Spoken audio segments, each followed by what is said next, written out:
Good evening, Chairman Wright, Superintendent Haltman, members of the board. I'm pleased to present to you our final amended budget this evening.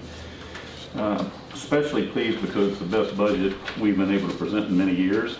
It has a lot of good things for our employees and our division in general. And I'm going to hit the high spots that are vary significantly from what was presented to the Board of Supervisors at our work session with them. So it's not to repeat that information for you. Again, this is based on the General Assembly's final budget and for the fiscal year 2022. It's based on an average daily membership of 1,815. It includes an additional $753,153 in state funding net of pass-throughs, which is $456,523 more than the governor's proposed budget that our initial budget was based on. We presented to the Board of Supervisors to meet the statutory requirement. This new amount, $465,317, is designated for a 5% average salary increase for SOQ-funded instructional support positions. This must be provided in order to receive the funding. The County of Alleghany has indicated their support for level funding.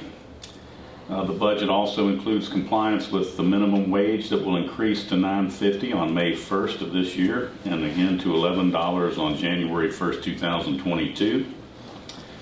It also includes some additional CARES, the Coronavirus Aid, Relief, and Economic Security Act funding available for certain needs that we may have. And this was originally presented to the Budget Committee, which included Mr. Franson and Mr. Littleton prior to presenting to you tonight. The final budget outcomes include a salary increase of 2 steps plus 3%, which averages to 5.21% division-wide. That's a really significant gain for our staff. As I mentioned earlier, it does render us compliant with the minimum wage laws that are in effect on May 1st and January 1st. It incorporates a decrease in health insurance of 4%, which lowers the board contribution and the employee contribution. That's good news. It restores the VRS pension calculation on degree and other job-related supplements, which had been eliminated some years ago during budgetary constraints. So that's a good benefit for our staff. It includes one additional teacher and one teacher assistant at Callahan Elementary School for an increase in class sizes there. We do have corresponding offsets via attrition and other places in the division for that. This is a difference from the initial budget that was presented to you in the Board of Supervisors. It also includes the addition of one teacher at Mountain View and one teacher at Sharon Elementary to help address learning loss that has resulted from the pandemic. Those positions will be funded with CARES money. That includes the creation of the Hill Academy, which I believe, Mr. Callahan, is high intensity learning loss, is what that stands for. To address ongoing learning loss issues related to COVID, and that also is CARES funded. It includes increasing the bus driver contracts from 181 to 182 days to allow adequate time for training for them. It includes a one-time allocation of $50,000 to the cafeteria fund to help offset the financial losses they've realized as a result of COVID. Through the end of February, the fund balance since July 1st declined by $132,000. So they've taken a major hit. That will help restore that, as will some funding reimbursement we're doing for positions via CARE that could have technically been reduced because we didn't need the labor to prepare the level of meals. But we've kept those employees whole, and we will reimburse portions of that through CARES. It includes the restoration of tuition reimbursement for our teachers and staff that has been reduced over time. And it also includes restoration of school bus purchases to a full level where we can meet the statutory recommendation from the Commonwealth of Virginia of replacing our buses every 15 years. It also can be used if we have another volatile year like we've had this year and it's not as favorable. It can also serve as contingency in a dire position. So, any questions on that so far? The next page we presented to you before, it's the history of the historical presentation of the budget. Next one is the teacher salary comparison. The only change there is the Alleghany numbers did change because of the salary increase I've mentioned previously. And again, if you want to stop me along the way and provide more detail than I am, I'm going to roll through the state revenues. But our total SOQ funded programs in the final budget is $12,482,352. If we go to the incentive programs of $1.5 million, the categorical programs of almost 12,000. And again, we also back out, as highlighted in yellow, the pass-through amounts where we receive funds and send them to others, such as the governor's school, the VPI program, the cafeteria fund. The lottery funded programs total $1,453,000. And again, there's a few pass-throughs there. So other state funds include the National Board Certification we received, the BTSS grant, which has a corresponding revenue offset, and Medicaid reimbursement, which we are budgeting at $30,000 higher next year based on trend, and those total to $156,000.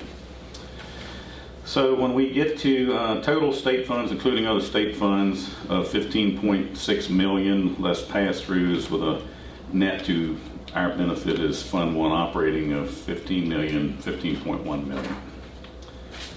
Federal revenues are slightly changed from the last presentation due to an increase in CARES Act money to pay for the two positions that I had referenced earlier.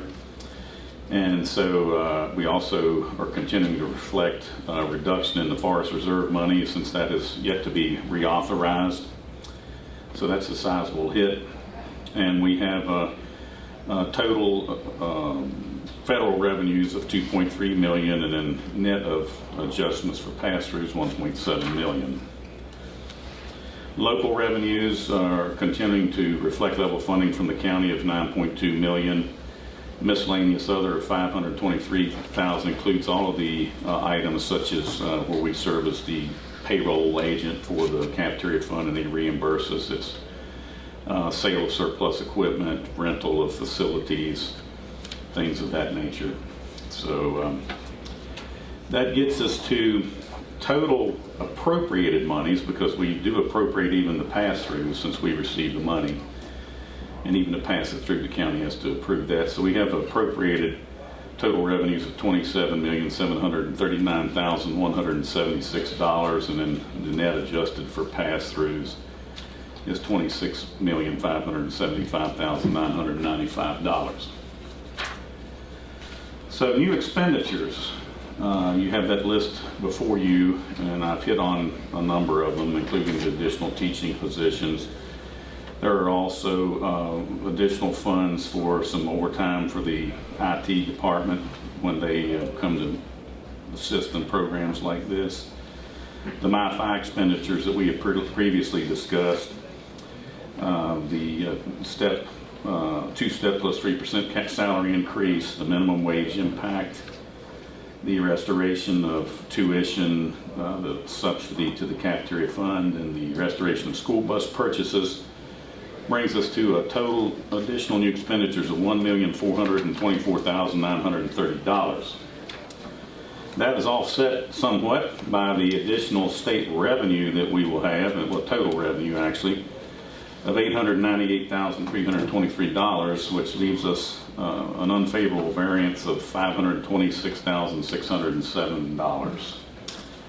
To offset that, we have the expenditure reductions, and I will not read those lists for you. They are pretty much what has been presented to you previously, but they result in a reduction in expenditures of $526,607, which renders us a balanced budget.